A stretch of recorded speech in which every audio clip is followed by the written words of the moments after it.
আপনাদের স্টাডি কেমন চলছে? ভালো চলছে তো? স্যার ক্লাস তাহলে শুরু করেন স্যার। হ্যাঁ ক্লাস শুরু করে দিন স্যার। হ্যাঁ হ্যাঁ হ্যাঁ আমি এই যে আপনাদের যেটা দেখাবো সেটা বের করছি। আচ্ছা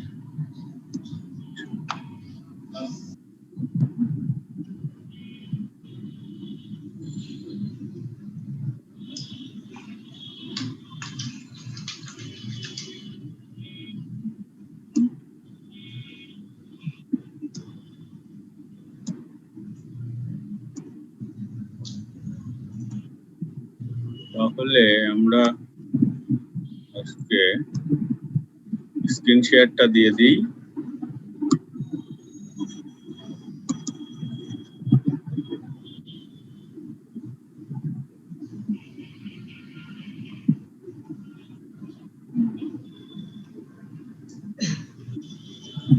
আচ্ছা স্ক্রিন শেয়ারে কি স্লাইড দেখা যাচ্ছে?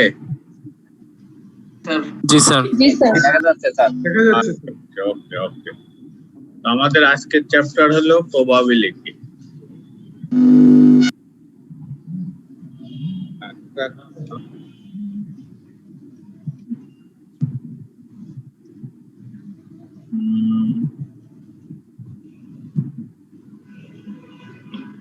আমরা বেসিক ম্যাথমেটিক্স আমরা এর আগের ক্লাসগুলোতে পড়লাম। এটা ছিল আমাদের ফার্স্ট চ্যাপ্টার। আজকে আমরা প্রবাবিলিটি চ্যাপ্টারে যাচ্ছি। এটা সেকেন্ড চ্যাপ্টার। প্রবাবিলিটির যে সিলেবাসটা আছে এটা দেখে নেন। সিলেবাস তো আপনাদের কাছেও আছে যে calculate simple probability, demonstrate the addition and multiplication rule of probability, calculate simple conditional probability. এটা যাদের probability statistics এ আগে করা আছে তাদের কাছে হয়তো এটা আগে যা শিখছেন সেই তুলনায় খুবই সহজ মনে হবে। আবার কিছু কিছু স্টুডেন্ট আমাদের আছেন যারা এসবের সাথে আগে কোনো সম্পর্ক ছিল না। আমি ঠিক ওই আঙ্গিকেই একটু বোঝানোর চেষ্টা করব। আমাদের এই যে সিলেবাস শুধু এই যে সিম্পল প্রবাবিলিটি আর এখানে দুটো সিলেবাস থেকে অনেক কিছু সম্পর্কে আগে একটা ধারণা পাওয়া যায় যে এই যে addition rule and multiplication rule of probability আর কন্ডিশনাল প্রবাবিলিটি। এইটা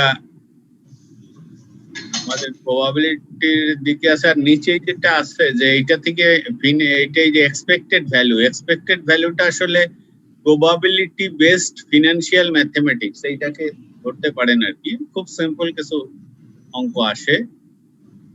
Demonstrate the use of expected value tables and decision making এর ক্ষেত্রে limitations of expected value, explain the concept of risk and uncertainty। অনেক সময় লাস্টের এই অংশটা থেকে তো থিওরিটিক্যাল কোশ্চেন আসে যে what is the difference between risk and uncertainty।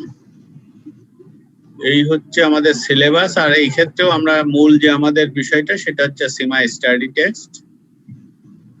আর দেখতে পারেন দুই একটা, যেমন বিশেষ করে বিজনেস ম্যাথমেটিক্স এই যে 2 নাম্বার আছে বিজনেস ম্যাথ, এই যে 4 নাম্বারটা Gupta and Gupta business statistics, যেটা এইটা একটু দেখতে পারেন। এইটা অনেকটা এই আঙ্গিকেই অঙ্গ, তাতে 1 নাম্বার এবং 4 নাম্বার বইতে যেটা আছে এটা একটু দেখলে আমার মনে হয় মোটামুটি। স্যার এখান থেকে কোশ্চেন গুলো কি মানে খুবই অ্যাডভান্স লেভেলের হবে নাকি একদম সিম্পল কোশ্চেন দেখবেন আপনারা? কোশ্চেন আচ্ছা আমি দেখিয়ে দেব। কোশ্চেন খুবই সিম্পল কোশ্চেন আসে। Okay sir. এই হচ্ছে মোটামুটি একটু দেখেন।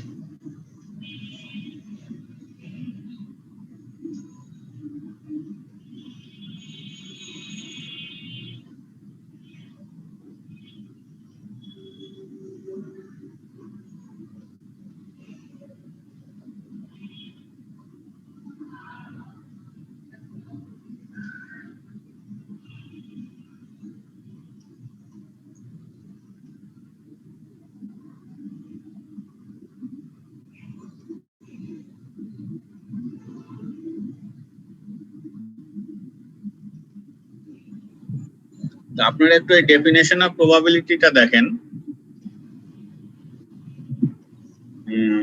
প্রবাবিলিটির বিষয়টা আমরা বিশেষ করে ওয়েদার ফোরকাস্টিং এর ক্ষেত্রে আমরা খুব বেশি শুনে থাকি যে যেমন বৃষ্টির সম্ভাবনা কত, এই ধরনেরই কথাবার্তা আসে। দেখা যাচ্ছে বললো হয়তো যে 60% প্রবাবিলিটি আছে যে রেইন আসবে, কিন্তু অনেক সময় দেখা যায় যে কোনো খবরই নাই। তাই এটা একটা সম্ভাবনা, এটা মানে নিশ্চিত যে এটা হবেই এমন কোনো কথা নেই।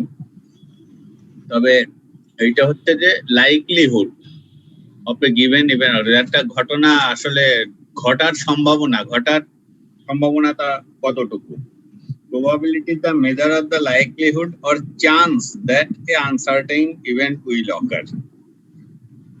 এটা কি সার্টেইনিটি আর আনসার্টেইনিটি মাপার একটা টেকনিক অফ অ্যান ইভেন্ট। এখন যেমন ধরেন যে একটা কয়েন যদি আমরা টস করি, কয়েনের আছে দুটো পিঠ, একটাকে আমরা সাধারণত টেল বলি, একটাকে হেড বলি। দেখবেন আর আমাদের যে কয়েন গুলো আছে এক পাশে হয়তো শাপলা আছে আর এক পাশে অন্য কিছু আছে। এই হেড বা টেল যেটাই বলি না কেন, যে একটা কয়েন যদি আমি টস করি, তা এখানে কি আসতে পারে, আমি কি পেতে পারি? এটা পেতে পারি যে কোনো একটা, হয় হেড আসবে অথবা টেল আসবে। তা সেই জন্য এখানে যেরকম একটা কয়েনের ক্ষেত্রে এই যে আমি যে কয়েনটা টস করলাম, এটাই হচ্ছে আমার একটা এক্সপেরিমেন্ট, এটাকেই বলছি যে একটা এক্সপেরিমেন্ট।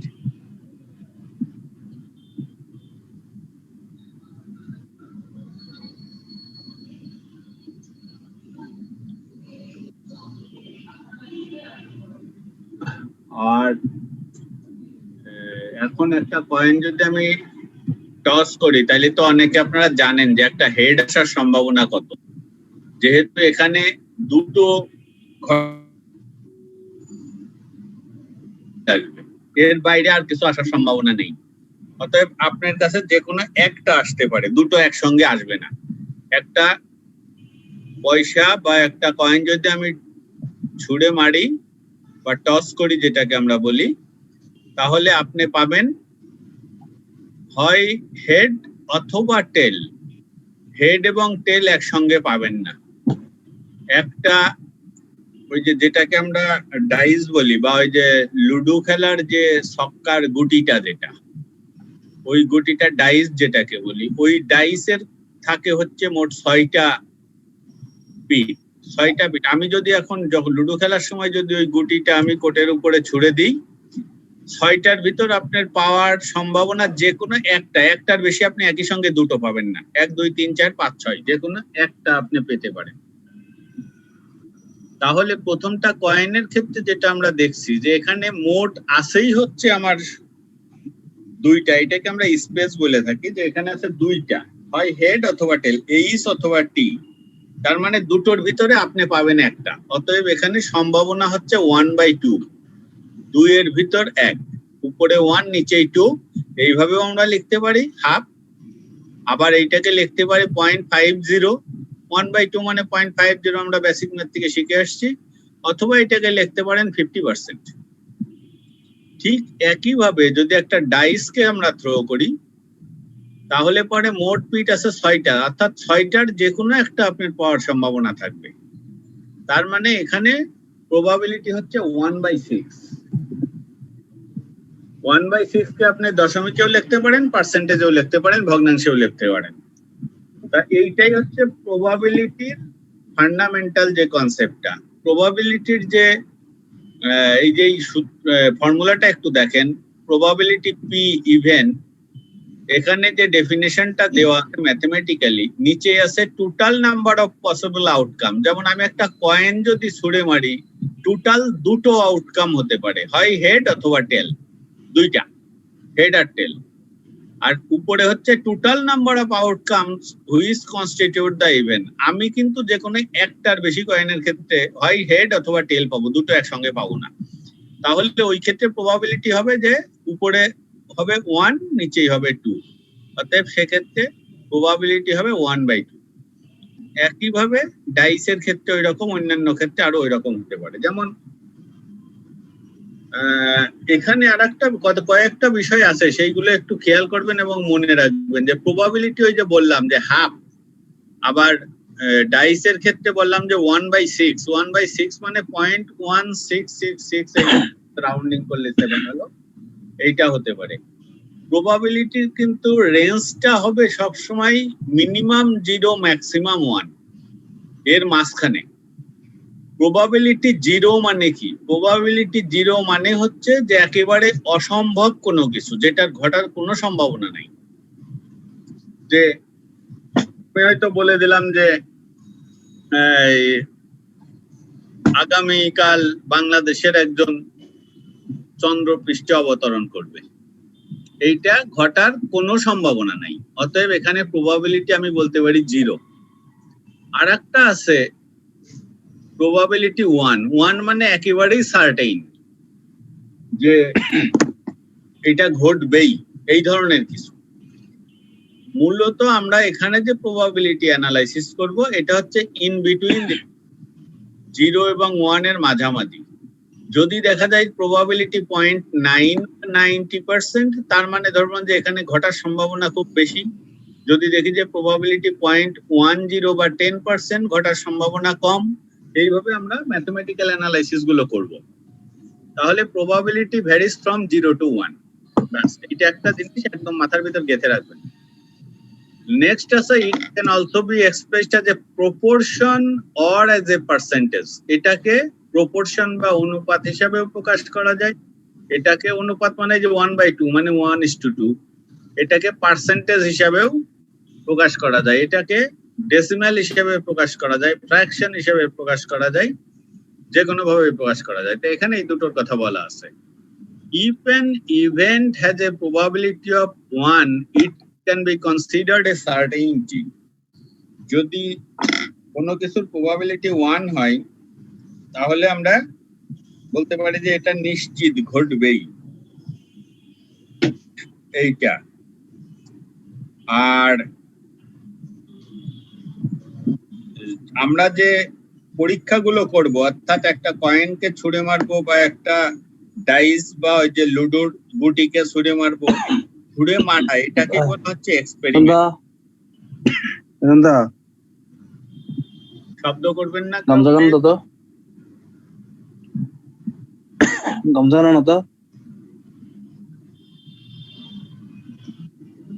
এরপরে আমরা যেটা পাবো, যেটা পাওয়ার সম্ভাবনা, যেমন একটা টেল পেতে পারি, এটা হচ্ছে একটা ইভেন্ট। এইগুলো একটু ক্লিয়ার আইডিয়া রাখবেন, কোনটা এক্সপেরিমেন্ট কোনটা ইভেন্ট। এখন দেখা যায় যে অনেক ক্ষেত্রে বলা হয় যে যদি টেল হয় তাহলে হেড হবে না, যদি হেড হয় তাহলে টেল হবে না, অর্থাৎ একটা ঘটলে আর একটা ঘটবে না। এই ধরনের ইভেন্টস কে বলা হয় মিউচুয়ালি এক্সক্লুসিভ ইভেন্টস, মানে একটা আর একটাকে আউট করে দিচ্ছে, একটা ঘটলে আর একটা হবে না, mutually exclusive events. Two events are mutually exclusive if the occurrence of one event prohibits the occurrence of the other. আর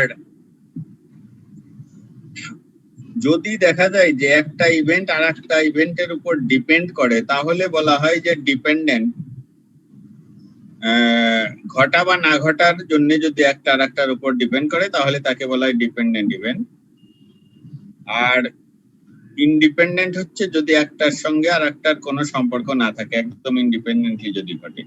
যেমন একটা বাক্সের ভিতরে বা বক্সের ভিতরে মনে করেন 5টা লাল বল আছে, 4টে সাদা বল আছে। ওখান থেকে আমি একটা বল র্যান্ডামলি উঠালাম, মনে করেন চোখ বন্ধ করে ওই 5টা লাল বল এবং 4টা সাদা বল, মোট 9টা বল আছে, ওখান থেকে একটা বল আমি উঠালাম। প্রশ্নটা হচ্ছে যে ওইটা সাদা হওয়ার সম্ভাবনা কত? তাহলে এই যে ইকুয়েশন, এখানে হচ্ছে total number of possible outcomes, আমি মোট 9টা টান দিতে পারি, অতএব নিচে হবে 9। এর ভিতরে সাদা আছে 4টে ম্যাক্সিমাম, অতএব উপরে হবে 4, তাহলে 4/9 হবে এখানে। এইভাবেই সিম্পল ওয়েতে চিন্তাগুলো করেন, দেখবেন যে প্রবাবিলিটি অনেক সহজ মনে হচ্ছে। এই যে ফর্মুলার সাহায্যে আমি যে প্রবাবিলিটিটা বের করব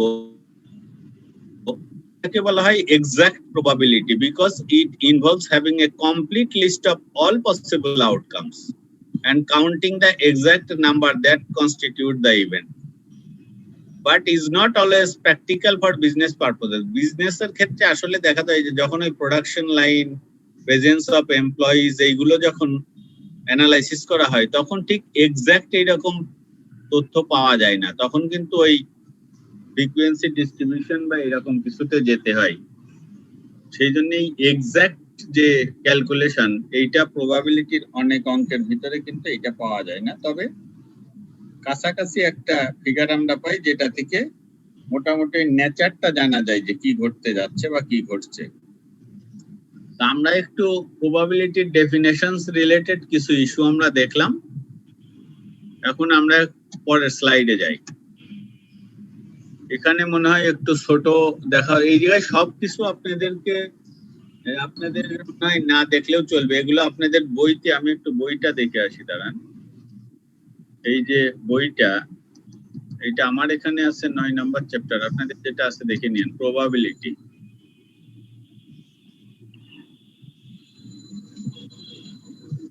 যে লার্নিং অবজেক্টিভ যেটা আমি সিলেবাসে দেখালাম সেইটাই এখানে আছে, তবে এখানে প্রবাবিলিটির যে জিনিসটা খুব সম্ভবত আমি এটা বলি নাই, বাস এটা হলো ভেন ডায়াগ্রাম, এই যে লাস্টে যেটা আছে সিমার বইয়ের 8 নম্বর চ্যাপ্টার স্যার।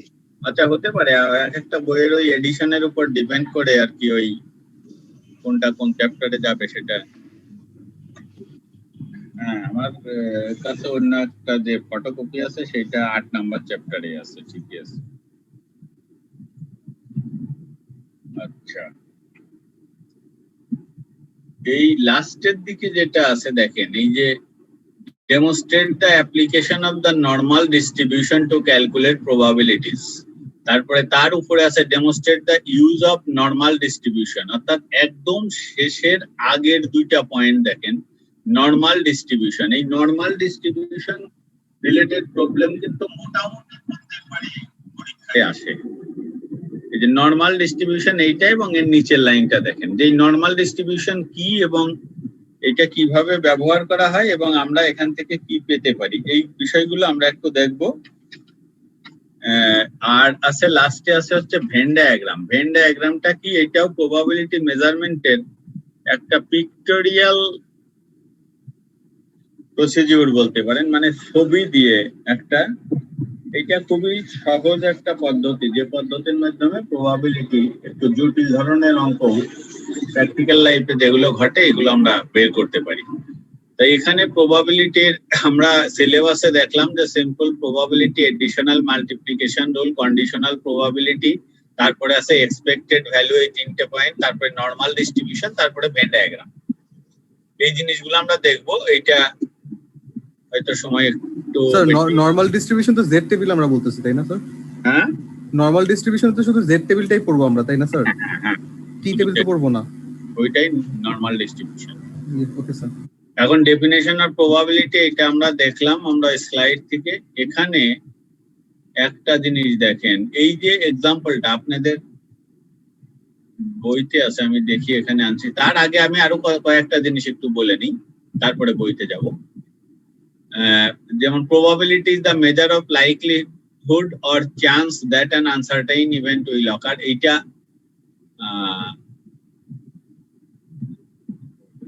হচ্ছে যে এর আগের স্লাইডেও আমরা একটু আলাপ করে আসছি। Experiment outcome, sample space. Sample space এই যে এই জায়গাটা একটু পড়েন, এগুলো আপনাদের এই বইতে নাই, এগুলো অন্য বইতে পাবেন। আপনার ওই আমাদের দেশে ওই যে স্ট্যাটিস্টিক্স এর আর একটা যেটা বললাম বই, সেটার ভিতরে হয়তো থাকতে পারে, বা যে কোনো একটা স্ট্যাটিস্টিক্স এর বই দেখে নিন।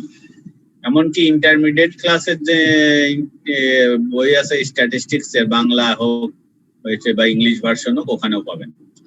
An experiment is a process that when performed results in one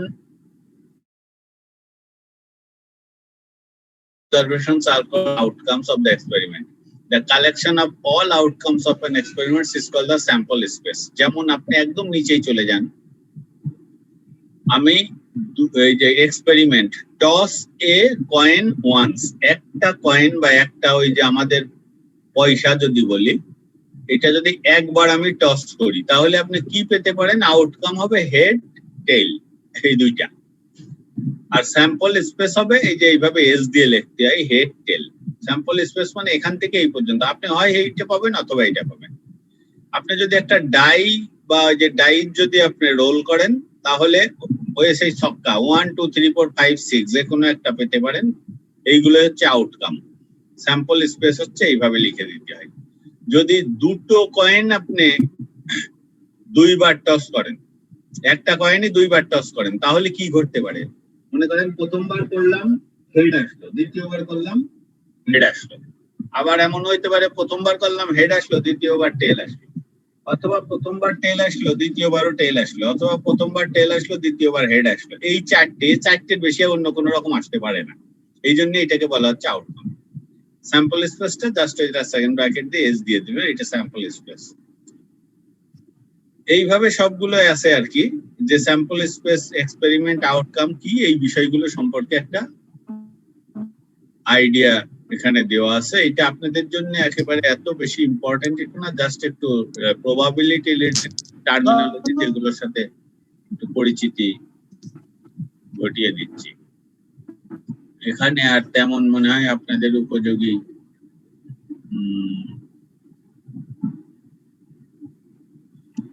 নাই তেমন। আচ্ছা, আমরা যাই।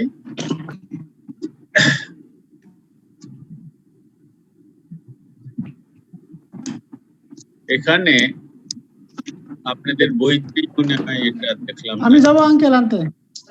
হ্যাঁ আমি যাব।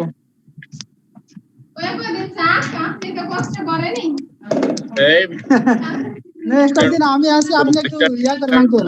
আপনি একটু ইয়ে করেন, মিউট দেন। Example, an ordinary six-sided dice is rolled. What is the probability that it will show a number less than 3? অঙ্কটা একটু বোঝার চেষ্টা করেন, এটা আপনাদের বইতে আছে।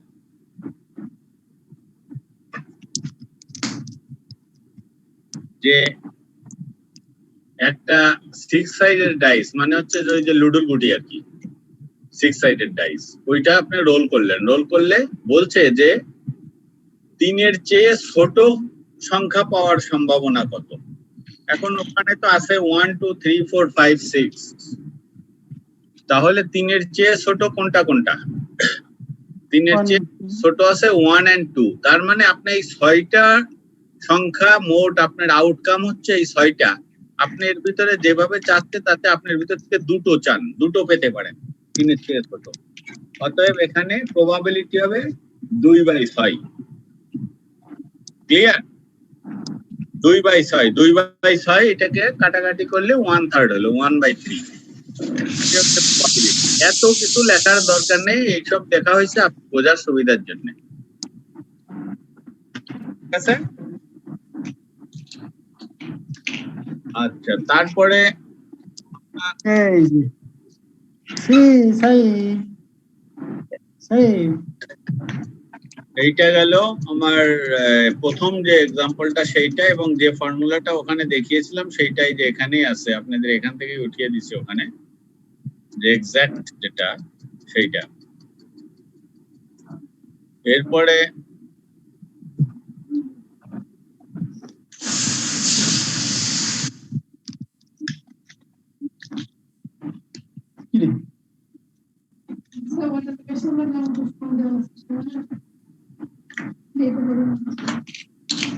আমরা এরপরে আবার দেখি যে পরের স্লাইডটায় কি বলা আছে। এই জায়গাটাই দেখেন, এখানে কিন্তু আপনাদের বইতে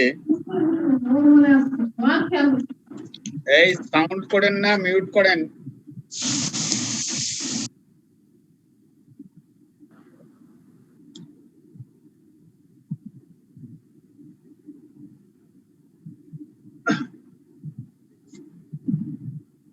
আচ্ছা, আপনাদের সঙ্গে বই আছে? বই যদি থাকে দেখেন, এর পরে আরেকটা আছে, সাপ্লিমেন্টারি রিডিং কনস্ট্রাক্টিং এ ডিসক্রিট প্রবাবিলিটি।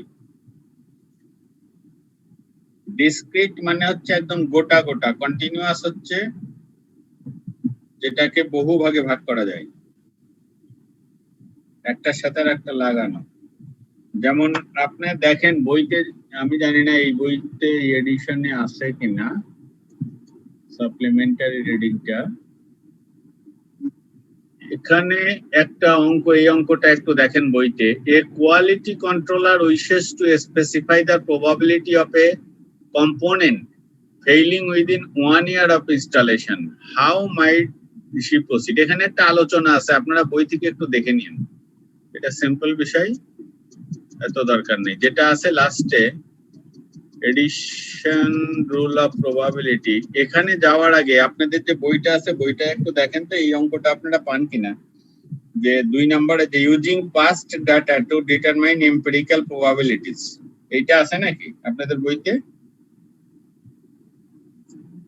আছে স্যার। হ্যাঁ, এইটা সম্ভবত কি 334 পেজ নাম্বার কত আপনাদের ওখানে? 340 340।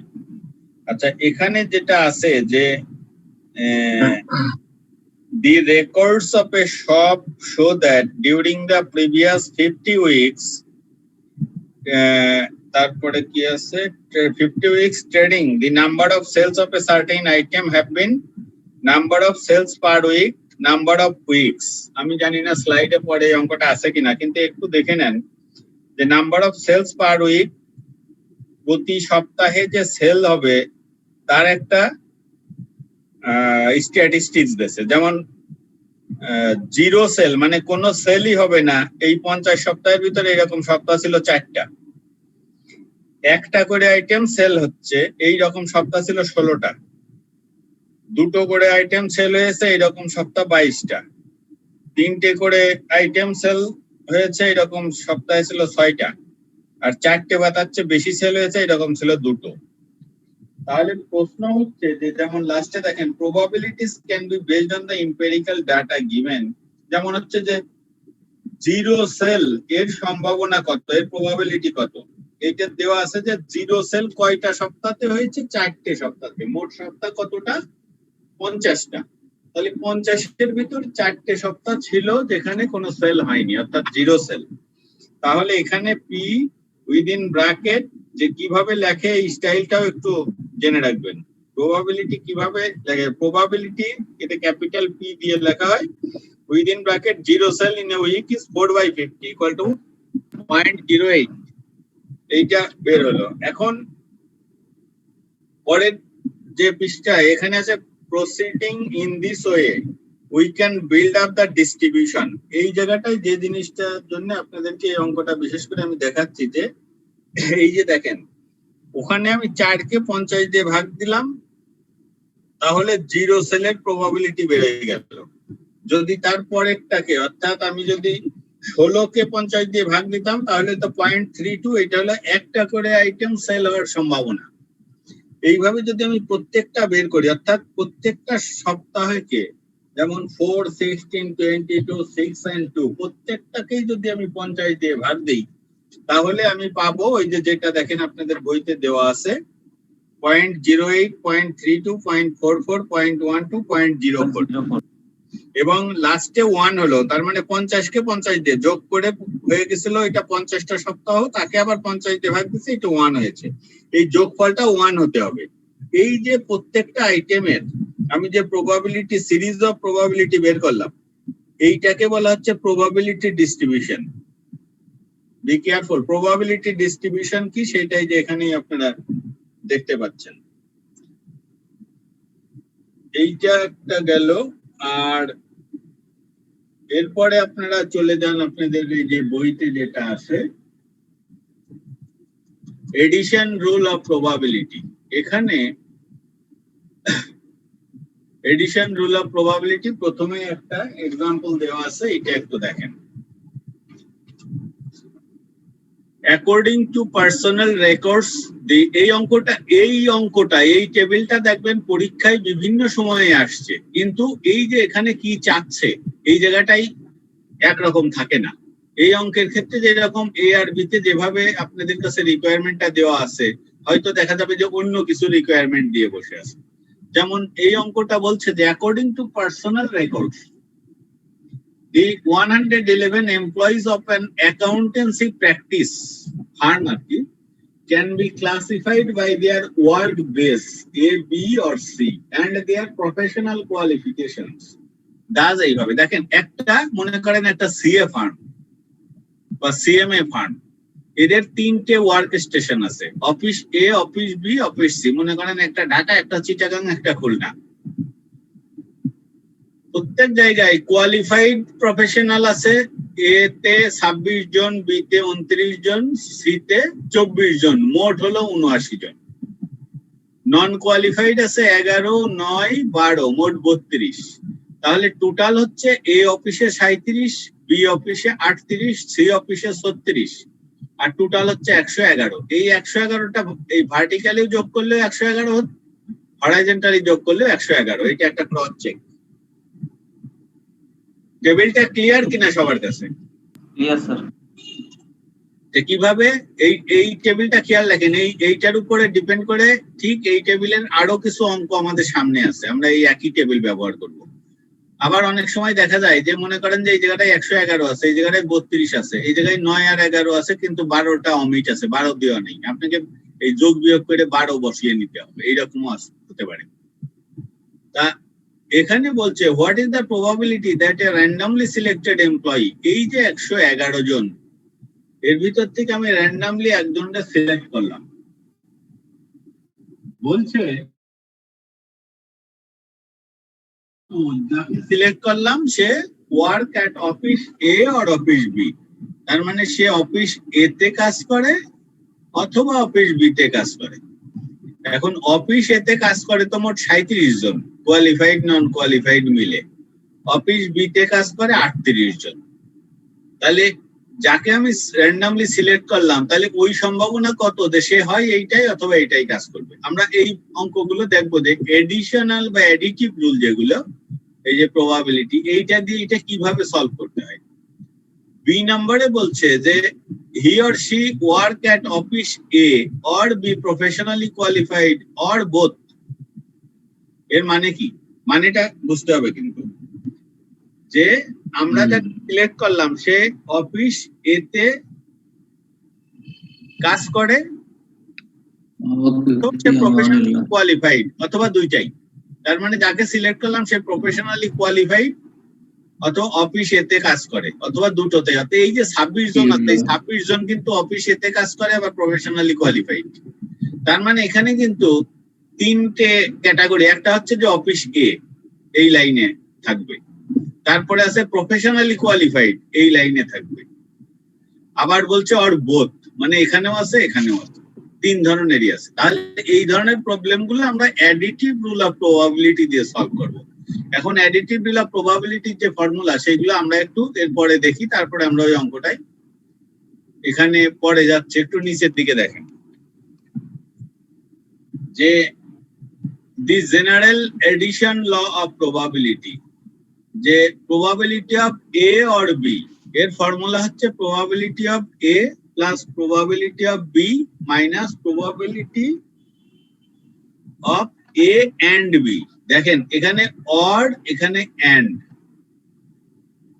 এবং আপনারা কি আর একটা জিনিস আপনারা শিখে আসছেন কিনা, যে ইউনিয়ন এবং ইন্টারসেকশন অফ টু সেটস, এইটা বাংলায় বলে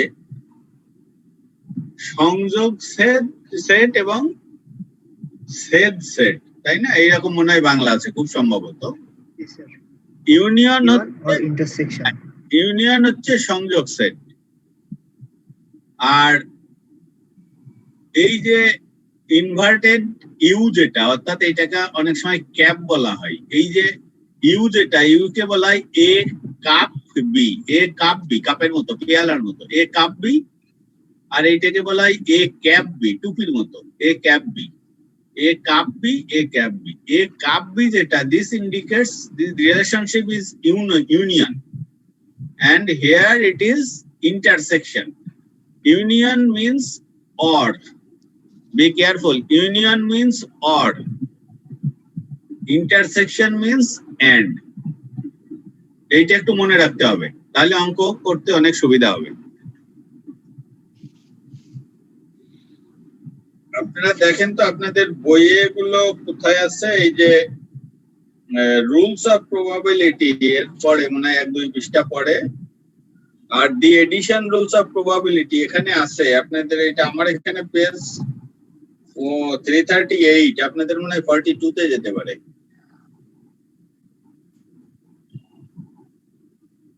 এইটার পেজটার উপরের দিকে আছে দেখেন। 44 এ স্যার, হ্যাঁ 44 পেজ।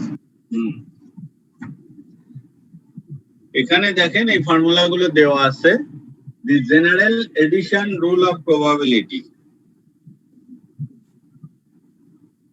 এখানে তাহলে আমরা বলতে পারি, এই যে এই লাইনটা দেখেন, probability of A union B equal to probability of A plus probability of B minus probability of A intersection B। আচ্ছা, আমি আর একটা শীট একটু টেস্ট করে আসি যে ওখানে এগুলো আছে কিনা। নাই মনে হয়। আচ্ছা, একটু ওয়েট করেন, আমি একটু বের করে দেখি।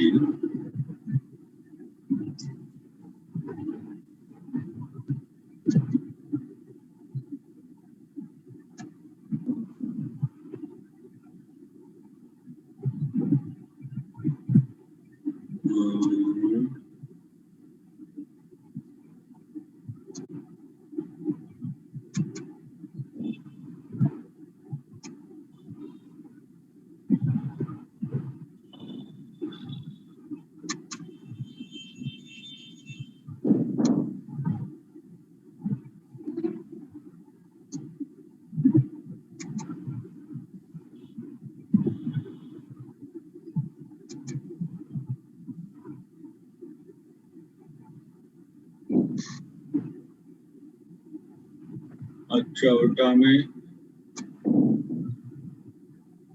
দেখছি না আপাতত।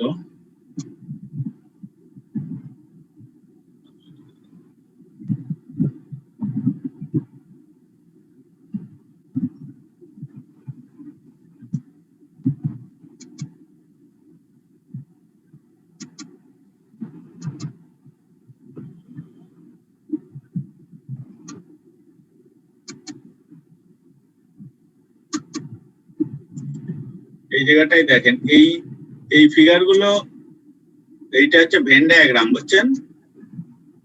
দেখা যাচ্ছে এই যে চিত্রটা, এই যে একটা রেক্ট্যাঙ্গেল বা আয়তক্ষেত্রের ভিতরে তিনটা বৃত্ত ক্রস করছে, দুটো সার্কেল দেখা যাচ্ছে, আর মাঝখানে যে আরো কিছু ফিগার টিগার দেখা যাচ্ছে, এটা অন্য একটা অঙ্কের, আমি এটা কি পরে বলছি আপনাদেরকে। এই সেট এ এবং সেট বি, এইগুলোকে আমরা ভেন ডায়াগ্রামটা একটু আগেই আলাপ শুরু করলাম। দেখেন ওই যে ইন্টারসেকশন এবং ইউনিয়ন কি সেটা বোঝানো, যে এই যে এ লেখা যে বৃত্তটা, এটা মনে করেন সেট এ কে রিপ্রেজেন্ট, আর এই যে আরেকটা বৃত্ত ও লেখা, এটা মনে করেন সেট ও কে রিপ্রেজেন্ট করে। এতে মনে করেন অ্যাপল, ওতে অরেঞ্জ, তার মানে এটা হলো অ্যাপেলের একটা সেট, এখানে হলো অরেঞ্জের একটা।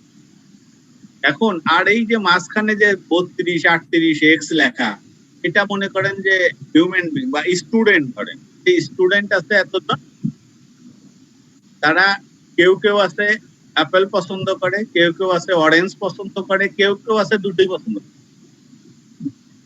সেই জন্যে এই যে ভেন ডায়াগ্রামের সাহায্যে, আর টোটাল এই যে মোট কতজন স্টুডেন্ট, এইটা রিপ্রেজেন্ট করে হচ্ছে এই যে আয়তকার ক্ষেত্র।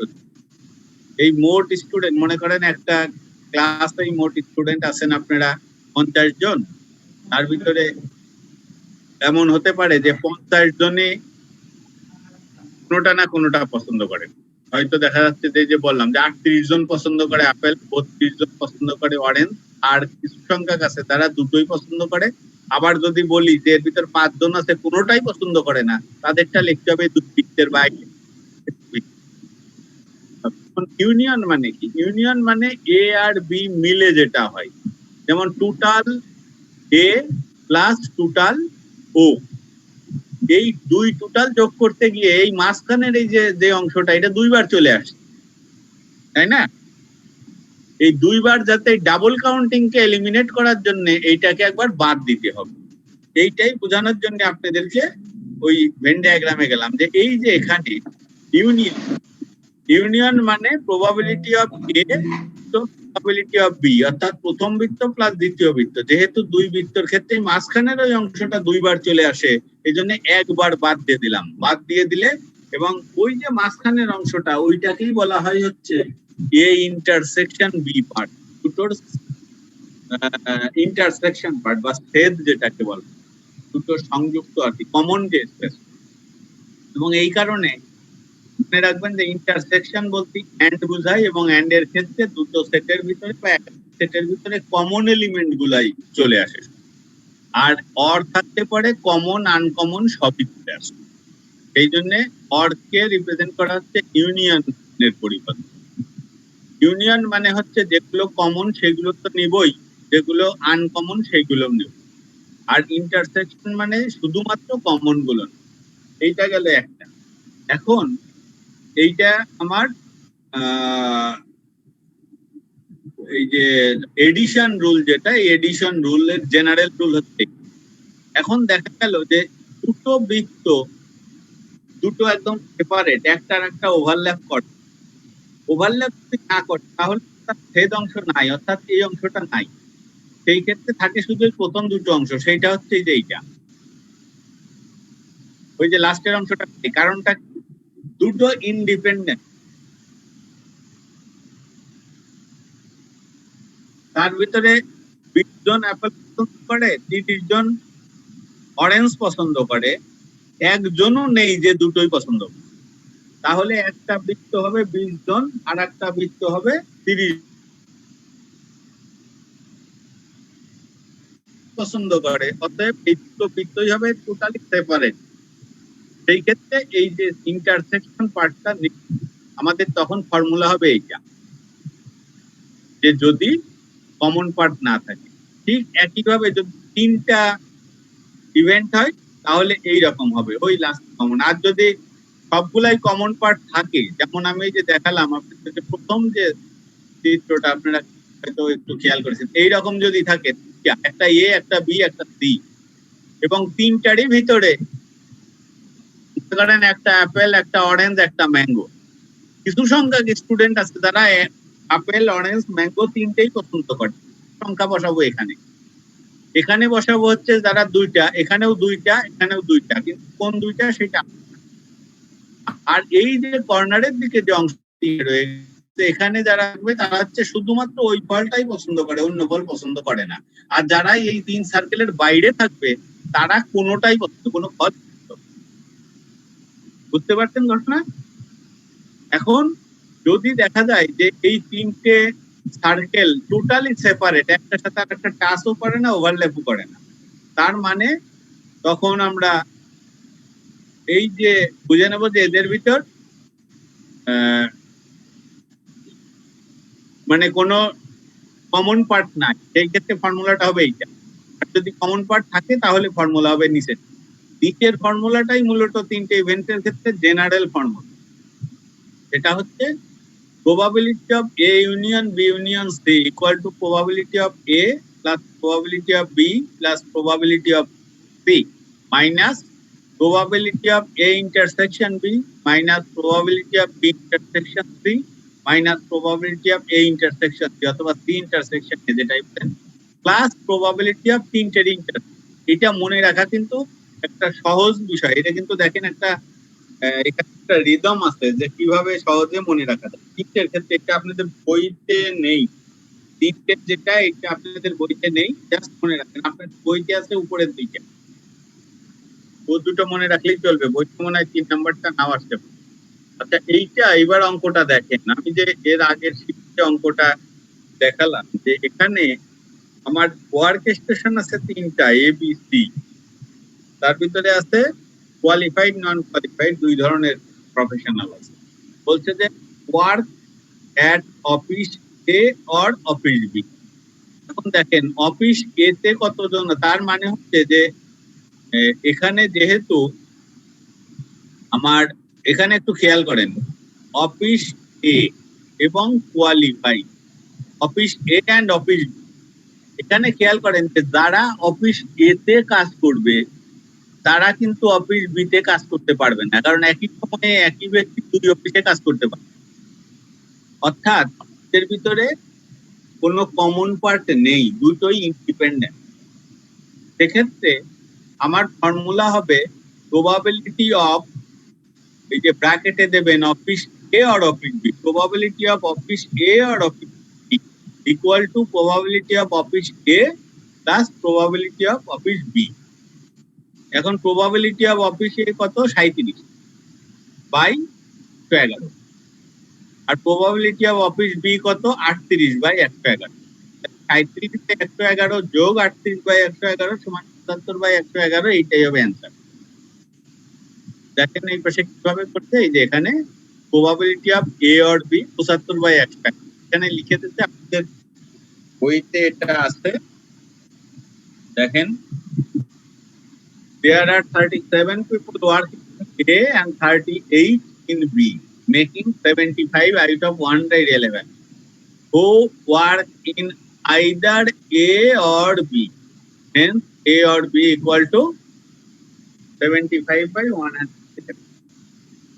আর আপনি যদি এইটা একটু দেখে আসি আমি, এইটা তাই এখন যদি মনে করেন যে না এই সমস্ত কথাবার্তা না আমি ফর্মুলা ইউজ করব, তাহলে আপনি বলবেন এই জায়গাটায় যে প্রবাবিলিটি অফ, এই যে এই সূত্রটা ব্যবহার হবে। কেন এই সূত্রটা ব্যবহার হবে? কারণ ওই যে একই ব্যক্তি দুই অফিসে নেই, অর্থাৎ এই পার্টটা নাই। দেখা যাচ্ছে তো? এবং আপনারা সব বুঝতে পারছেন কিনা বলবেন, না বুঝতে পারলে অবশ্যই আনমিউট করে আমাকে প্রশ্ন করবেন। Probability of A union B equal to probability of A plus probability of B. Probability of A or B, তো আপনি এভাবেও লিখতে পারেন যে probability of office A or office B, এইটা না লিখে লিখুন probability of office A or office B equal to probability of A. এখন এ অফিসে চাকরি করে মোট 37 জন, আর বি অফিসে মোট 38 জন, তাহলে 37 by 111 plus 38 by 111 equal to 75 by. আপনারা দেখেন এখন যাই এটা করতেছেন না, এখন তো যাবে কাউন্ট করে না, শুরু করে নিয়েন। পুরো বুঝে এইভাবে বলবো না, এগুলো দেন না, ওইগুলো দেন, ওইগুলো আটটা ডিস্টার্ব একটু দেখেন, খেয়াল করেন। এটা না ওই যে প্যাকেট আছে না, ওটা এরপরেরটাই আসেন, এরপরে রিকোয়ারমেন্টটা কি ছিল বি নাম্বারে? ওইগুলা পুরো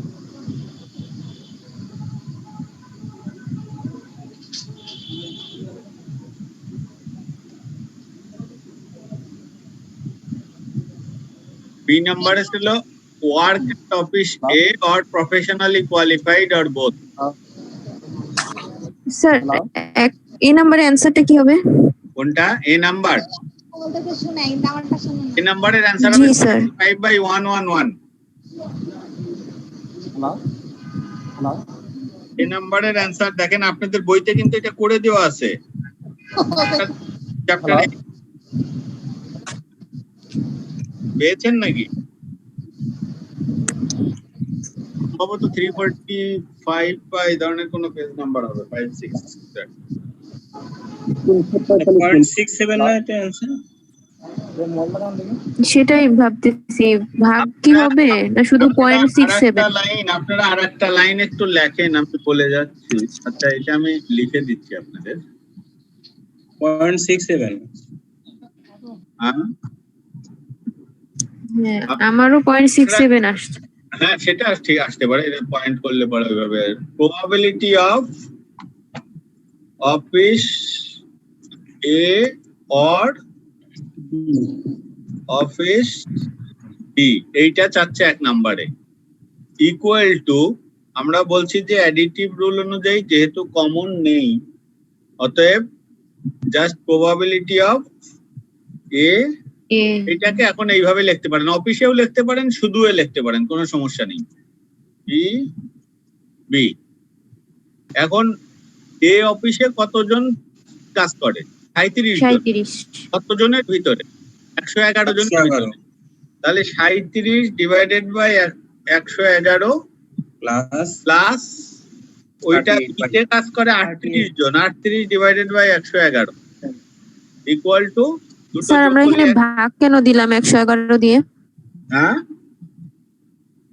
ফর্মুলা তো দেওয়া আছে, আবার প্রবাবিলিটির ফর্মুলা ইউজ করতে।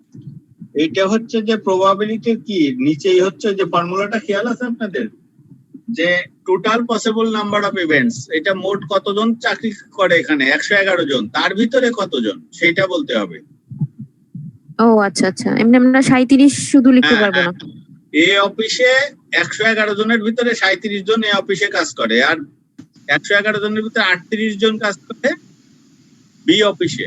সেই জন্য যেহেতু আমি প্রবাবিলিটি অফ এ এবং প্রবাবিলিটি অফ বি বের করছি, ওটা 37 বাই 111, 38 বাই 111, মোট হচ্ছে 75 বাই 111। এটা যা সেই রকম রাখতে পারি। এইটা হচ্ছে এখন স্যার এটা কি আমরা শুধু 37 প্লাস 38 এভাবে করতে পারতাম না নাকি? এইটা, হ্যাঁ এটাও করতে পারতেন, এইভাবেই করে দেওয়া আছে আপনাদের বইতে, কিন্তু আমি যদি ম্যাথমেটিক্যাল ফর্মুলায় আর একটু ভিজিবল করি আপনাদের বোঝার সুবিধার জন্য, তাহলে এইভাবে করবেন। ঠিক আছে? আপনার কাছে এইটা কঠিন মনে থ্যাংক হচ্ছে? You sir. জি স্যার বুঝতে পারছি। আচ্ছা, এখন দেখেন পরের অঙ্কটাই কি বলছে। পরে আপনাদের কি বলছে, যে work at office A or B professionally qualified or both. এখানে কিন্তু যে বোথ কথাটা দিয়ে বোঝা যাচ্ছে যে একটা কমন অংশ, এবং আপনারা এখানে দেখেন এই যে কোয়ালিফাইড, ফার্স্ট হচ্ছে যে অফিস এ, অর্থাৎ এখান থেকে হ্যালো,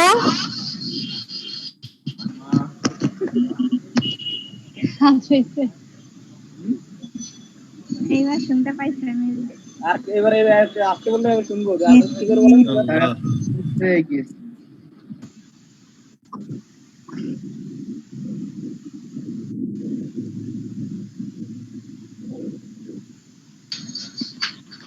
হ্যালো,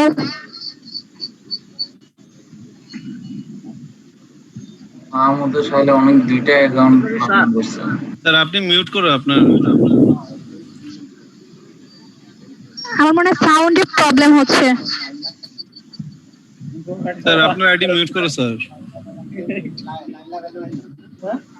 এটা না, এটা না, এটা ভালো করে একটু ওয়াচ করে, চিহ্নটা উঠে যাচ্ছে, এটা ভালো করে ওয়াচ করা। ঠিক আছে? আমাদের শর্ট হয়ে গেছে। দেখেন এ অফিসে হচ্ছে এই লাইনটা মোটামুটি চলতেছে, মোটামুটি না, পুরোপুরি লাগবে, মোটামুটি দেখে করবেন। এখন তো ওর ইয়েতে চলতেছে, এটা তো তার চলে না। কি অবস্থা, মানুষ না পায়জামা? স্যার আমরা একটু মোটামুটি চলতেছে আমাকে। আসিয়ামের কাউকে একটু বললে হয়তো খেয়াল করবে। আপনারা একটু মিউট করেন, সবাই একটু মিউট করেন। কি অবস্থা? এই পোস্ট কে আছেন? বুঝে না কেন একটা ক্লাস? স্যার, সবার একটু মিউট করার ব্যবস্থা করে দেন, কারণ এই ডিস্টারবেন্স খুব বেশি হচ্ছে। আপনারা একটু দেখেন যে পরবর্তী যে রিকোয়ারমেন্টটা আছে, এই রিকোয়ারমেন্টটাতে বলছে যে work at office A or professionally qualified, আমি কালার চেঞ্জ করে দিচ্ছি, অর বোথ। বোথ মানে হচ্ছে এই যে 26, এইটা কিন্তু 26টা কিন্তু কমন, এটা প্রফেশনালি কোয়ালিফাইড আবার অফিসেতে আছে। দেখেন তাহলে আমার ফর্মুলেশনটা কি হবে? ফর্মুলেশনটা আপনারা দেখতে পারেন যে কি, এইটা আবার ওইভাবেই দিতে পারেন যে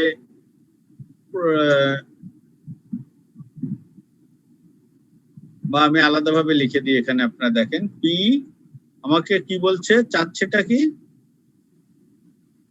office A or be professionally qualified or both. এইটাকে probability ল্যাঙ্গুয়েজে লিখবেন যে এ এখানে আপনারা ই লিখতে পারেন, এই ইউনিয়ন হবে তো এটা and ও লিখতে পারেন, and qualified। এইটাই বোঝা যাচ্ছে যে ইউনিয়ন হবে নাকি ইন্টারসেকশন হবে এটা? না এটাই এইটা হ্যাঁ এটা অর হবে, অর।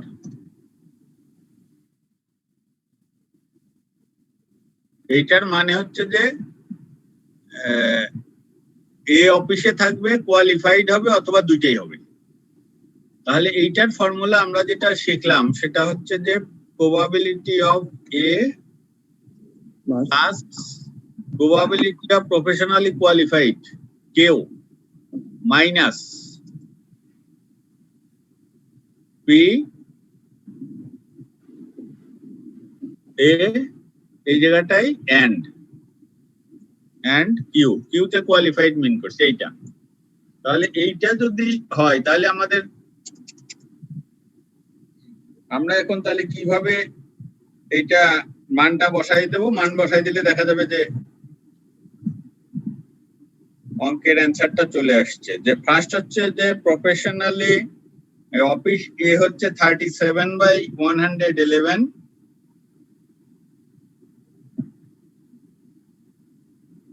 আর কোয়ালিফাইড মোড কত? কোয়ালিফাইড হচ্ছে 79/111 মাইনাস 26/111। বোঝা যায়? এখানে দেখেন যেমন পি এ অফিসে কাজ করে কতজন? 37, আমরা এর আগেও দেখলাম 37/111। আচ্ছা, প্লাস তারপরে কোয়ালিফাইড কতজন? 79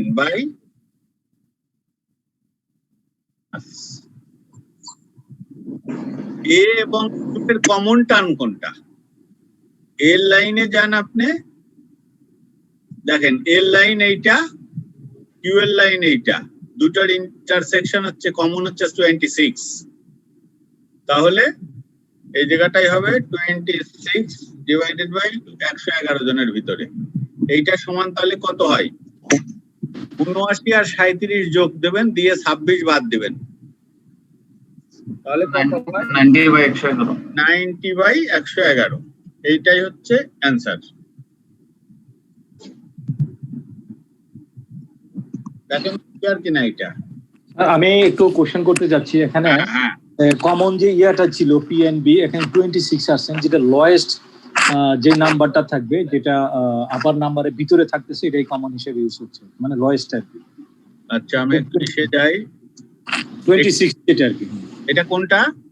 ওই যে 26 যেটা আনলেন, যেটা কমন শব্দটা টার্মটা ইউজ করলেন। হ্যাঁ হ্যাঁ, ওটা কি যে যেহেতু 29 এর ভিতরে 26 আছে, সেই ক্ষেত্রে আমরা 26টাকে কমন নিচ্ছি।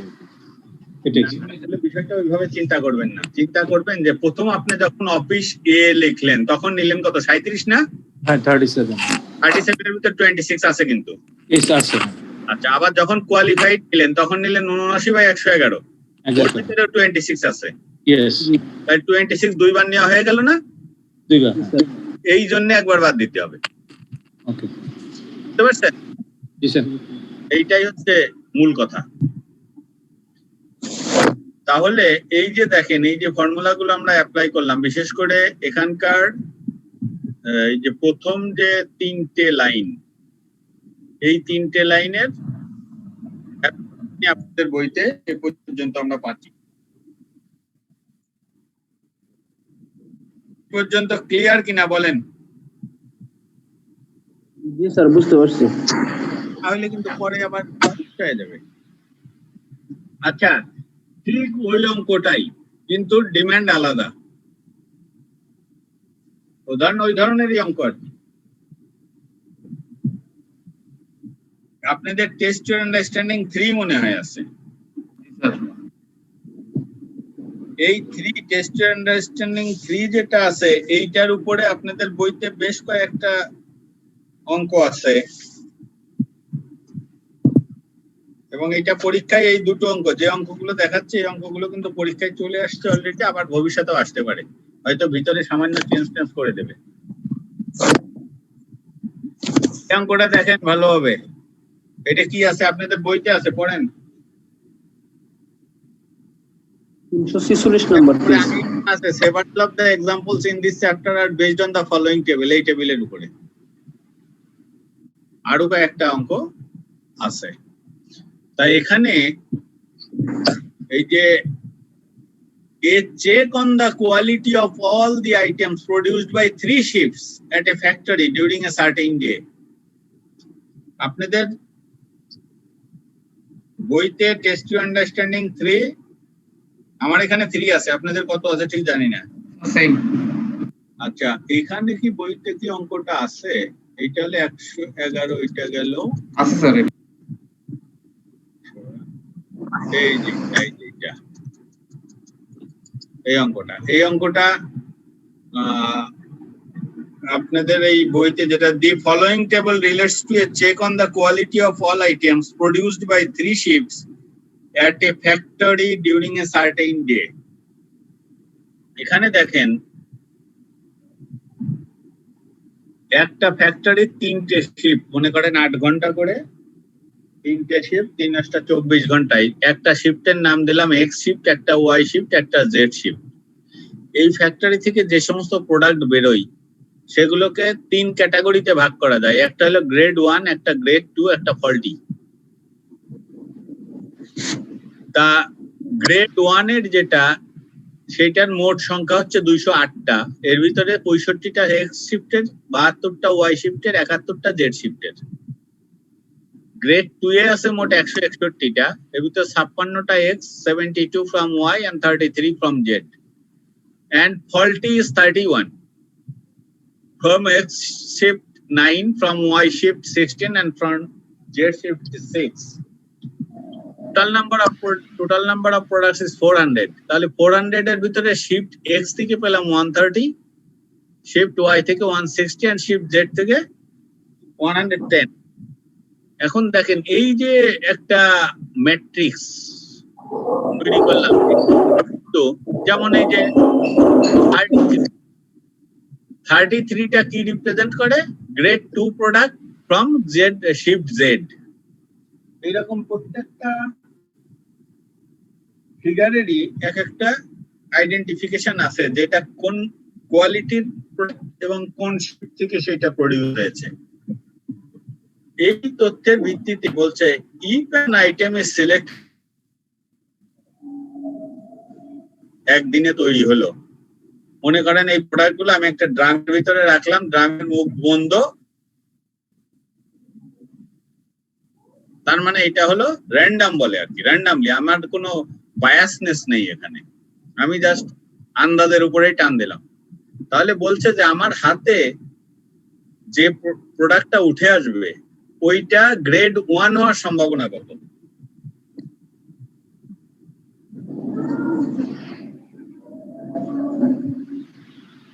তারপরে দেখেন গ্রেড 1 হওয়ার সম্ভাবনা কত। এখন গ্রেড 1 এ মোট কতটা? 208। কতটার ভিতরে? 400-র ভিতরে। তাহলে গ্রেড 1 হওয়ার সম্ভাবনা হচ্ছে 208/400। বোঝা যায়? জি স্যার। তারপরে বলছে it was produced by shift X. Shift X এ মোট প্রডিউস হয়েছে কত? 130। তাহলে প্রবাবিলিটি হবে 130/400। বোঝা যায় না? জি স্যার। সোজা না?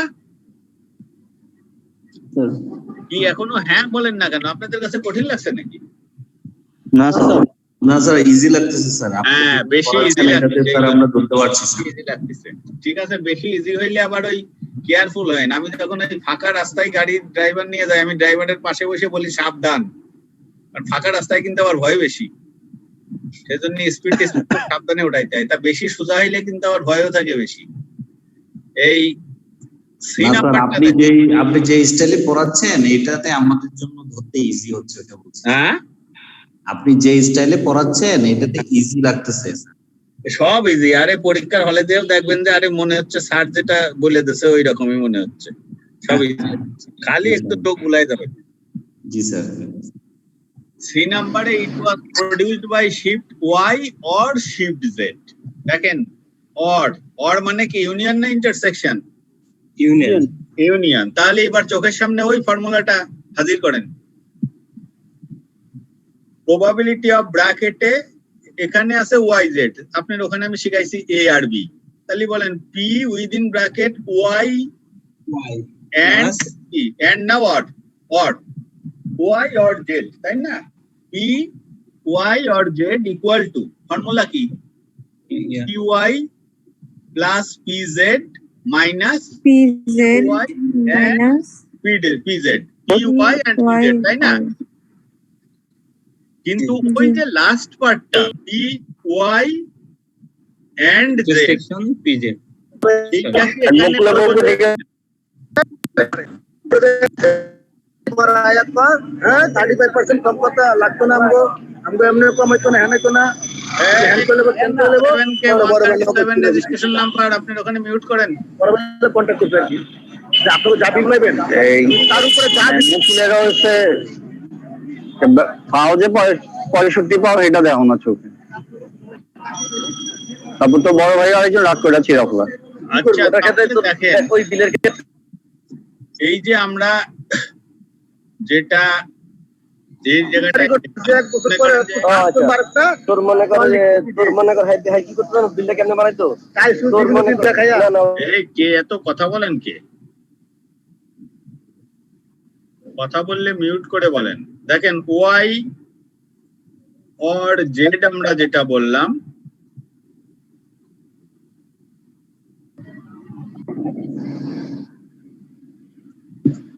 ঠিক আছে, এইটাই না ফর্মুলা? এইটা মুছে দিই। এই আমার ফর্মুলা কিন্তু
produced by shift y or is great 2।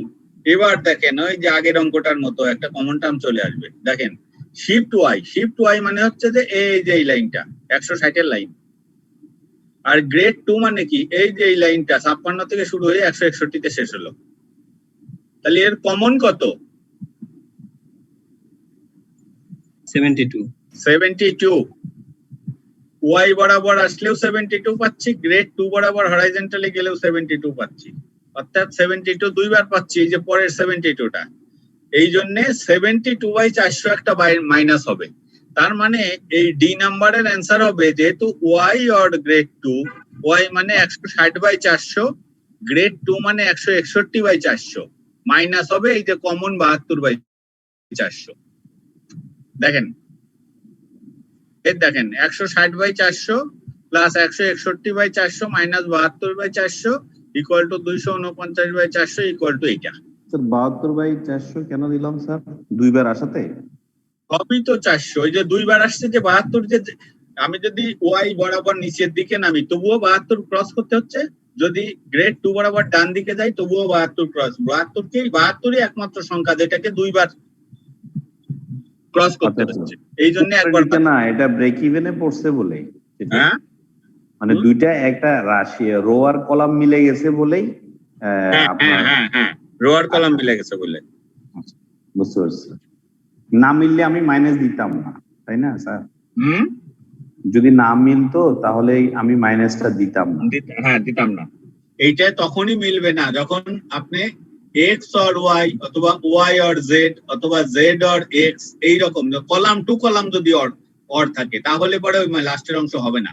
অথবা যদি বলে grade 1 or grade 2 or faulty, মানে এই রো টু রো যদি বলে অর দিয়ে, তাহলে লাস্ট পার্ট হবে না। কিন্তু রো টু কলাম বা কলাম টু রো যদি অর দেওয়া মাঝখানে থাকে তাহলে কমন টার্ম আসবে। তার মানে ওই যে রো আর কলাম যখন বলবে তখন তো একটা কমন জায়গা আপনাকে অতিক্রম করতে হবে। Ji sir, right. এখন শেষের অংশটা দেখেন, it is faulty or was produced by shift Z. তাহলে ফল্টি মানে হচ্ছে এই রো লাস্ট রো, আর জেড মানে এই লাস্ট কলাম। এর কমন আছে কত? 6 না? জি স্যার। তাহলে ইট ওয়াজ ফল্টি। ফল্টি মানে মোট 31/400, শিফট জেড এ আছে 110/400 মাইনাস 6/400। বোঝা যায়? জি স্যার। আচ্ছা, এইটা হচ্ছে দেখেন ওই যে লাস্টের অংশটা, both P faulty plus P Z minus P both. তার মানে 31/400 যোগ 110/400 মাইনাস 6/400 ইকুয়াল টু এত। অঙ্কটা কি বোঝা গেল? জি স্যার, বুঝতে পারছি। আচ্ছা, এরপরে কি আছে? Probability of opposite. আচ্ছা, এটা পরে দেখি। এখন তো মনে করেন যে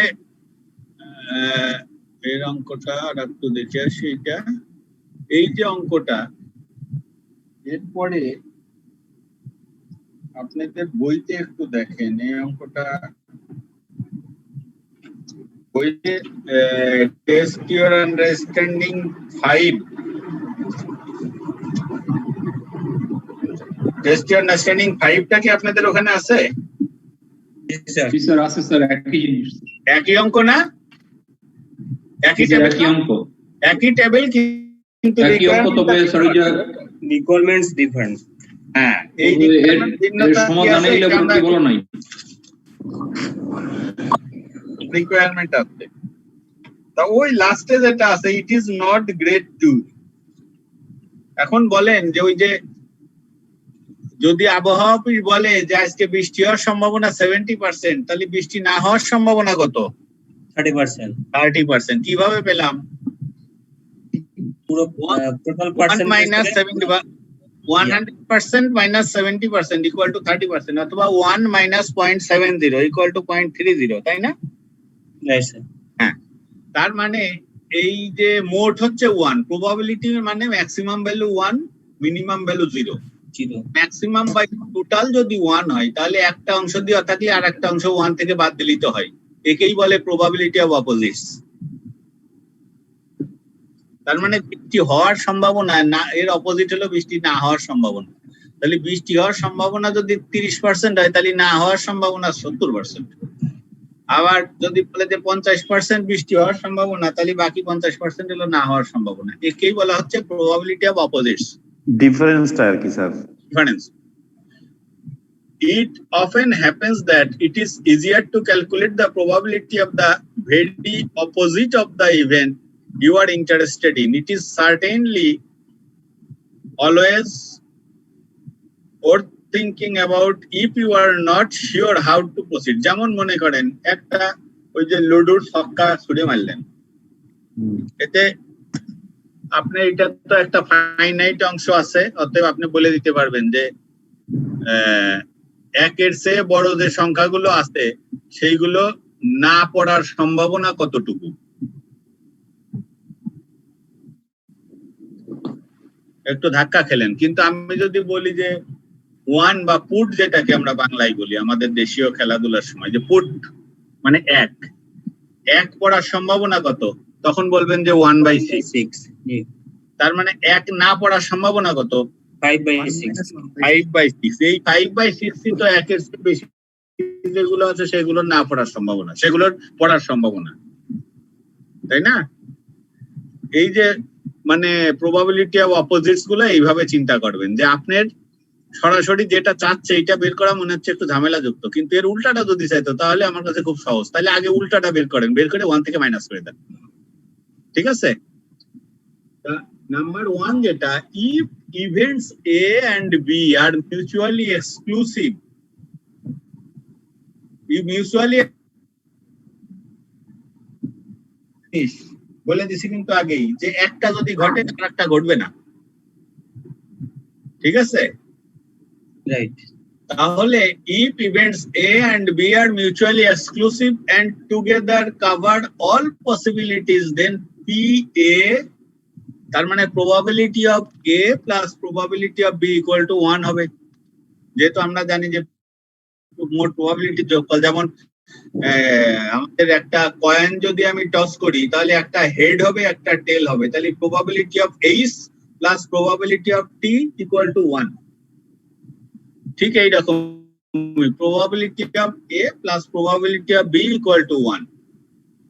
তাহলে এখন যদি আপনাকে বলে যে আপনার প্রবাবিলিটি অফ A বের করা সহজ, B এরটা চাচ্ছে, তাহলে আপনি সোজা 1 থেকে প্রবাবিলিটি অফ A টা বের করে দেবেন, তাহলে B এরটা অটোমেটিক বেরিয়ে যাবে। এই যে এখানে নাম্বার 2 যেটা, probability of A is not true equal to 1 minus probability of A is true, অর্থাৎ A সত্য এটার যে সম্ভাবনা, A সত্য না এটার সম্ভাবনা জাস্ট 1 থেকে বিয়োগ করলেই হবে।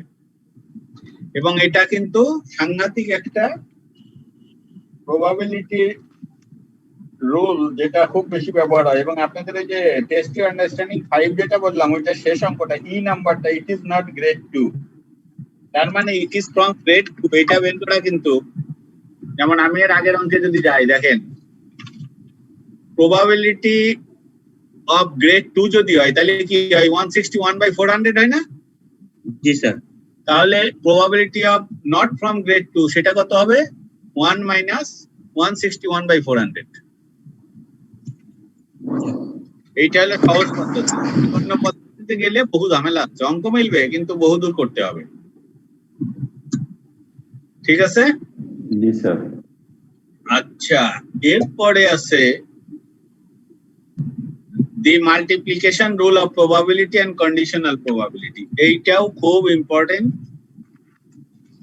কিন্তু আমি চিন্তা করছি অন্য জিনিস, যে এই যে যেটুকু শিখালাম এরপরে যদি এইটা শিখাই তালগোল না ভাগায় যায় আপনাদের, একটু তালগোল পাকা যাবে স্যার। সেই জন্য আমি একটু এই পর্যন্তই রাখি, রেখে উপরের দিকে আবার একটু রিভিউ করি।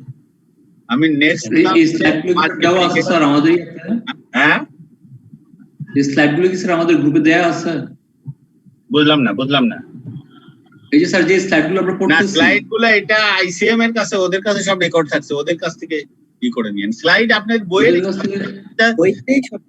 এখানে যা দিছি সব বইয়ে স্যার, বই অনেকটাই মিলে, তো সবগুলো মিলে না।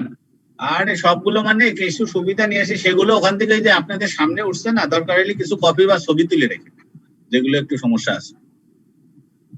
আর আমি তো স্লাইড বহুক্ষণ দেখাই, যেগুলো বেশি ইম্পর্টেন্ট একটু খাতা আর কলম পাশে রাখবেন, রেখে সাথে সাথে এটা লিখে ফেলবেন, বেশি সময় লাগে না তো। ল্যাপটপ থেকে ইয়ে করা যাচ্ছে না, ছবি তোলা যায় না কেন? ইয়ে আসে না ল্যাপটপ থেকে, মোবাইলে ছবি আসে না? স্ক্রিনশট দিয়ে রাখবেন। ছবিটা অনেক সময় ঝাপসা আসে, ক্লিয়ার হয় না। দেখি ভাইয়া। আচ্ছা দেখেন, আর না হলে খাতায় নোট করে নিয়েন, এগুলো খুব সামান্যই এক্সট্রা আছে। এইটা আবার ওইটা আপনাদেরকে আইসিএমএ থেকে যে হ্যান্ড নোটটা দেছে, ওর ভিতরে কিছু কিছু স্লাইডের কিন্তু কপিও করে, মানে কপি এন্ড পেস্ট করে দেওয়া আছে, ওইটাও একটু দেখেন। আর এটা সিমার বুকের কত পেজ? সিমার বুকের এইটা মাল্টিপ্লিকেশন প্রবাবিলিটি তো আমার কাছে 340, আপনাদের কাছে মনে হয় হ্যাঁ এটা 373 পেজ স্যার। 373 73 জি 373। হ্যাঁ, আর আমি সেই মনে হয় 5-6 বছর আগে বইয়ের ফটোকপি নিছি তো, এটা 340। না স্যার 373 থেকে শুরু হয়েছে এটা, 373 ঠিক আছে, 75। তাহলে দেখেন একটু, আপনারা দেখে নেন, এটা আছে ওই প্রবাবিলিটি চ্যাপ্টার প্রথম দিকেই, পৃষ্ঠা উল্টান, দেখবেন যে সব পাচ্ছেন। জি স্যার, একেবারে হুবহু মিলে যাচ্ছে। হ্যাঁ স্যার কোয়ালিফাইড অ্যাকাউন্টেন্টের যে কোশ্চেনটা ছিল স্যার, ইলাস্ট্রেশন স্যার, ওখানে বি মার্ক যেটা ছিল, work at office A or B professionally qualified or both, sir এই বোথটা কিভাবে অ্যাড্রেস হইলো স্যার এখানে? এই বোধ যদি নাও থাকে তবুও ওইভাবেই করবেন। বোধটা দিয়ে দিয়েছে যেহেতু এটা প্রথম অঙ্ক এডিশন রুল, এই জন্য আপনাদেরকে একটু বেশি করে চোখে আঙুল দিয়ে দেখিয়ে দিয়েছে। আমি এটার প্রশ্ন করলে পরে বলতাম work at office A or B professionally qualified, অর যখন দেবেন তার মানে এটা ইউনিয়ন না। জি স্যার, ইউনিয়ন মানে লাস্টে বোধ প্রযোজ্য ক্ষেত্রে বোধ এমনি আসবে। যদি যেহেতু office A and professionally qualified, অর্থাৎ office A and professionally qualified একটা কলাম আর একটা রো, অতএব এখানে বোথ মানে ওই লাস্টে একটা ইন্টারসেকশন টার্ম আসবে যেটা মাইনাস হবে। এটা আচ্ছা, মানে এখানে আমি জি স্যার বললেও হবে, না বললেও হবে, মানে যে কোনো একটা আর কি, either work at office A or professionally qualified. হ্যাঁ হ্যাঁ। কিন্তু স্যার এখানে যে অর বোথ বলছে, এখানে বোথ বলতে কি দুটোই বোঝাচ্ছে না নাকি? মানে দুই জায়গায় থাকবে, দুই জায়গায় থাকবে কিনা সেটা বোঝাচ্ছে কিনা? আমরা তো দুই জায়গায় মাইনাস করে দিলাম স্যার। জি স্যার, এটা তো আমরা মাইনাস করে দিলাম স্যার। হ্যাঁ হ্যাঁ, দুইবার মাইনাস করলাম, কারণ হচ্ছে 26টা আমি অফিস এ যখন দেখছি তখনও যেমন কলাম বরাবর আসতে গেলে ওইটা পড়ছে, রো বরাবর কোয়ালিফাইড সোজা গেলে ওইটা পাচ্ছি, তার মানে ওইটা দুইবার পাচ্ছি। অন্যান্য ফিগারগুলো কিন্তু একবার পাচ্ছি, এটা যেহেতু দুইবার পাচ্ছি অতএব ওই এক্সেস একবার মাইনাস করে দিলাম। মানে এখানে বোথটা আসলে না দিলেও হতো স্যার, বোধ না দিলে হতো। ইয়েস, বোধ না দিলে হতো। আচ্ছা, আর আপনারা এই যে বেসিক ম্যাথের কারো কোনো সমস্যা আছে?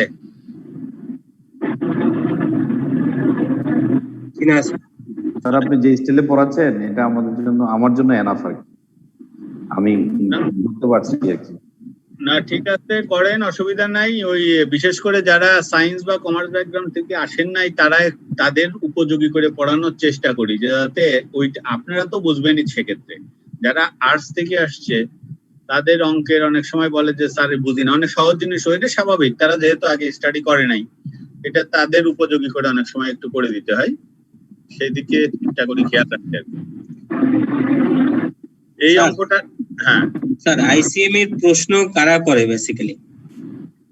এইটা তো ইনস্টিটিউট জানে, কাকে দিবে সেটা তো কেউ জানে না, বা কোত্থেকে করবে কেউ জানে না, এগুলো খুব কনফিডেন্সিয়াল, বুঝছেন? এটা মেম্বাররাও জানে, এটা সব মেম্বাররা জানে না, হয়তো কিছু কিছু মেম্বার জানতে পারে, সব মেম্বাররা জানে না। আমরা নেক্সট ক্লাস কোন চ্যাপ্টার পড়বো স্যার? নেক্সট ক্লাসে কোন চ্যাপ্টার দেখে আসবো? নেক্সট ক্লাস তো এই যে আজকে কোন পর্যন্ত করালাম, এই পর্যন্ত না? জি স্যার। এই যে নেক্সট ক্লাস হবে এই যে 10 নাম্বার স্লাইড প্রবাবিলিটির মধ্যেই। হ্যাঁ হ্যাঁ, probability the multiplication rules of probability and conditional probability। এর প্রবাবিলিটির অনেকগুলো, এই যে বাঁ পাশে লেখা কি দেখা যাচ্ছে? জি স্যার। টোটাল স্লাইড কয়টা? না স্লাইড দেখা যাচ্ছে না, তোমার 69 স্যার। 69, তবে দেখে ভয় পাওয়ার কিছু নেই, এর ভিতরে বেশিরভাগই আছে যে ওই এক্সাম্পল এইগুলো, ভয় পাওয়ার কিছু নেই। 69 কিন্তু আজকে তো 10 টাকা খেলাম স্যার, আমি তো বললাম সবই সহজ। 7 দিনে শেষ হবে স্যার, আজকে 10 টাকা খাইছি না।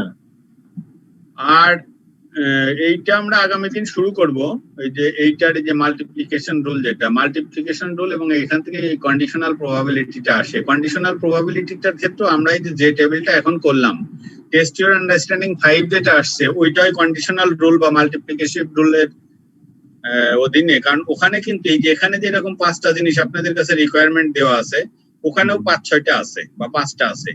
ওই 5টার এই 5টার ক্যালকুলেশন প্রসিডিউর কিন্তু সেম না, সেই জন্যই আমি বলছি যে ঠিক এই অঙ্কটা আপনারা আগামী দিন, মনে হয় পরশুদিন সম্ভবত ক্লাস আছে, এটা আবার 5টার সময়। আচ্ছা স্যার, আজকে আপনাদের যে প্রবলেম গুলো করাচ্ছেন, মানে বইয়ে যেভাবে আছে সলিউশনটা কিভাবে করব, না আপনি যে মেথডে বা আপনি সেইভাবে করেন? আমি পরীক্ষার হলে এই যে আমার এই যে এই স্টাইলে করতাম স্যার, আপনি তো সেট নিয়ম ধরে এইভাবে করতাম। আচ্ছা স্যার। আসলে টিচারের দেখা উচিত যে স্টুডেন্ট যেভাবে প্রেজেন্ট করছে সে বুঝে করছে না না বুঝে করছে। খাতা দেখলেই বোঝা যায় যে কে বুঝে করছে আর কে না বুঝে করছে। সেই জন্য আপনাদের যে আর বইতে যেভাবে বলা আছে, বইতে কিন্তু অনেক বাড়তি কথা বলা আছে যেটা আপনাকে বোঝানোর সুবিধার জন্য, আপনাকে বোঝানোর জন্য বইয়ে অনেক কথা বলা। অঙ্ক কি স্যার না বুঝে করা সম্ভব স্যার? হ্যাঁ, অঙ্ক না বুঝে করা তো স্যার কঠিন। আপনারা নেক্সট আজকে হলো স্যাটারডে, সানডে, মানডেতে নেক্সট মানডে at 5 o'clock আমরা শুরু করব প্রবাবিলিটির মাল্টিপ্লিকেটিভ রুল। এবং তার আগে আপনারা বিশেষ করে এই অঙ্কটা, এই যে আজকে যেটা দেখলাম বইতে যে টেস্ট আন্ডারস্ট্যান্ডিং টুনা কত আছে, হ্যাঁ 3, এই 3 নাম্বার অঙ্কটা দিয়ে শুরু করব আর কি। সেখানে আবার দেখা যাবে যে এডিটিভ রুল না, ওখানে গেলে মাল্টিপ্লিকেটিভ রুল এবং কন্ডিশনাল প্রবাবিলিটি এই দুটো আসবে। তা ঠিক আছে, আজকে এই পর্যন্তই শেষ করি তাহলে। জি স্যার। ওকে স্যার, আসসালামু আলাইকুম। সবাই ভালো থাকেন। আসসালামু আলাইকুম। আসসালামু আলাইকুম। Thank you sir. আসসালামু আলাইকুম স্যার। আসসালাম স্যার। আসসালামু আলাইকুম। আল্লাহ হাফেজ। আসসালামু আলাইকুম স্যার।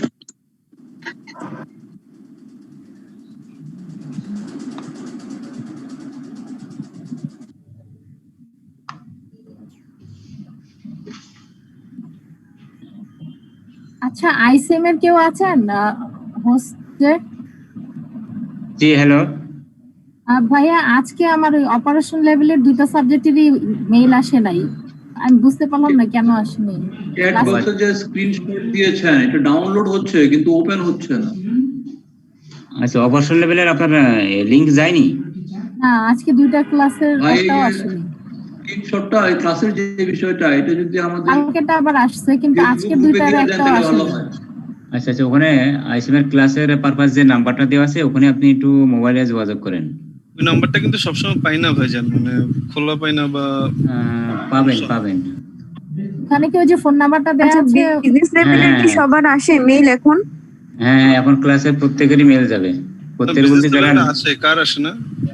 আজকে আসেনি আমার অপারেশন লেভেলেরটা আসেনি। বিজনেস লেভেলে কার আসে না?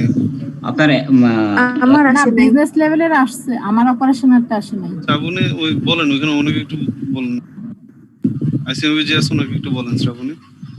স্যার আমার কাছে কোনো মেইল আসে না কয়েকদিন ধরে। আমি ফোন করে বলছিলাম, আপনি এখন যে ক্লাস বললো যে ওনারা দেখতেছে।